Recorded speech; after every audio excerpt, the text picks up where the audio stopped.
సంవత్సరము అన్నీ సిద్ధిస్తాయి. ధనుస్సు రాశి వారికి అదృష్టం అనేటువంటిది తప్పకుండా మీకు అక్టోబర్ 31 నుంచి జనవరి 24 వరకు ఉంటుంది. ఆ సమయంలో ఏ పనులు చేసినా మీరు విజయాలు సాధించగలుగుతారు. ఉద్యోగపరంగా కలిసి వస్తుంది, వృత్తిపరంగా మంచి ఫలితాలు ఉంటాయి. ఒక సంఘటన మీ మీద చాలా మార్పు సూచిస్తుంది. ఆధ్యాత్మిక కార్యక్రమాల్లో పాల్గొంటారు. నూతన వస్త్ర ఆభరణాదులు కూడా కొంటారు. ఖర్చులు అధికంగా ఉన్నప్పటికీ దానికి తగిన ఆదాయం కూడా ఉంటుంది. స్థిరాస్తికి సంబంధించిన వ్యవహారాల్లో ఒక అడుగు ముందుకు పడుతుంది. వ్యాపార విస్తరణ చేద్దాము అనుకుంటే చెయ్యవచ్చు.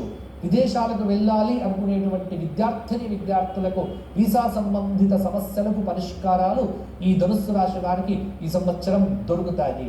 కాబట్టి కొన్ని రంగాల్లో విజయం, కొన్ని రంగాల్లో అపజయం వెరసి మిశ్రమ గ్రహ బలంతో ధనుస్సు రాశి వారు ఈ సంవత్సరం అంతా శనైశ్చరుడికి అర్ధాష్టమ శని దోషం తొలగిపోవటానికి శని స్తోత్ర పారాయణం చేయండి. అలాగే తరచూ శివాభిషేకాలు చేసుకోండి. దైవ దర్శనాలు ఎంత వీలైతే అంత చేసుకోవటము, అలాగే నువ్వుల నూనె దానం చేయటము శివాలయానికి చేస్తే ధనుస్సు రాశి వారికి తిరుగు